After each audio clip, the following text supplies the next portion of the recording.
আসসালামু আলাইকুম এভরিওয়ান। সুজি আর আলু দিয়ে বিকেলের সহজ নাস্তার রেসিপি তৈরি করছি। প্রথমে সুজির ডো তৈরি করে নিব।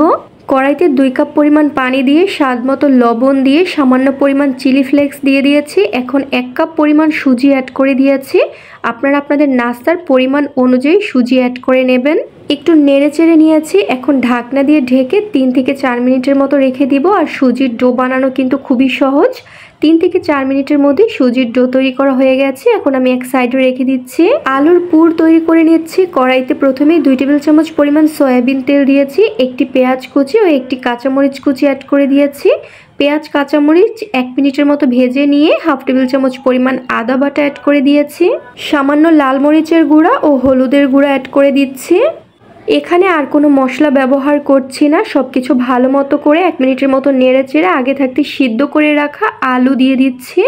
এখানে আমি বড় সাইজের একটি আলু সিদ্ধ করে ম্যাশ করে নিয়েছি। আলুটাকে একটু নেড়ে চেড়ে মশলাগুলোর সাথে মিশিয়ে নিচ্ছি। স্বাদ মতো লবণ অ্যাড করে দিলাম। অ্যাড করে দিয়েছি হাফ টেবিল চামচ পরিমাণ গরম মশলার গুঁড়া। সব কিছু খুব ভালো মতো করে মিশিয়ে 2 থেকে 3 মিনিটের মতো রান্না করে নিলেই কিন্তু আলুর পুর রেডি হয়ে যাবে। একটি বাটিতে তুলে নিলাম আলুর পুরগুলো। আর এখন আগে থাকতে বানিয়ে রাখা সুজির ডোটি আমি হাত দিয়ে ভালো মতো করে ময়ান করে নিচ্ছি। নাস্তা বানানোর সুবিধার্থে আলুর পুরগুলো আমি আগে রেডি করে নিয়েছি। এখন আমি হাতে অল্প অল্প করে সুজির ডো নিয়ে নাস্তাগুলো বানিয়ে নিচ্ছি। আপনারা হাতের দিকে একটু লক্ষ্য করলেই বুঝতে পারবেন যে আমি নাস্তাটির শেপ ঠিক কিভাবে দিয়ে দিচ্ছি। 2 হাতের তালুতে ঘুরিয়ে চ্যাপটা করে নিয়ে আগে থাকতে রেডি করে রাখা আলুর পুর দিয়ে দিচ্ছি। এখন 2 সাইড থেকে টেনে এভাবে সিল করে দিচ্ছি। আর সুজির ডোটি কিন্তু অবশ্যই খুব ভালো মতো করে ময়ান করে নিতে হবে। আর না হলে কিন্তু নাস্তা বানানোর এই পর্যায়ে সুজি ফেটে যেতে পারে, নাস্তাটির শেপ সুন্দর হবে না। ভেজে নেওয়ার সময়ও কিন্তু নাস্তাগুলো ফেটে যেতে পারে। আপনারা দেখে তো বুঝতে পারছেন আমি মুঠোর মধ্যে নিয়ে একটু ঘুরিয়ে ঘুরিয়ে নাস্তাটির শেপ ঠিক করে নিলাম। একটি নাস্তা বানানো হয়ে গেল আর বাকিগুলো ঠিক একইভাবে বানিয়ে নিচ্ছি।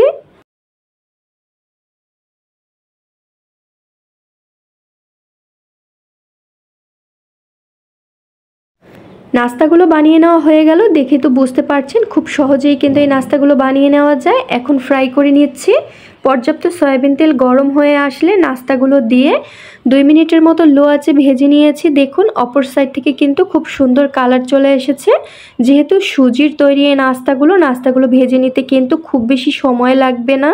5 মিনিটের মতো এপিট ওপিট করে ভেজে নিলেই কিন্তু খুব সুন্দর গোল্ডেন কালার হয়ে এসেছে। এখন আমি নাস্তাগুলো পরিবেশন করে নিয়েছি। একটি নাস্তা আপনাদের সাথে ভেঙে শেয়ার করছি। উপর থেকে মুচমুচে আর ভেতরে আলুর পুরে ভরা, খেতে কিন্তু ভীষণ মজার হয়েছে। আল্লাহ হাফিজ।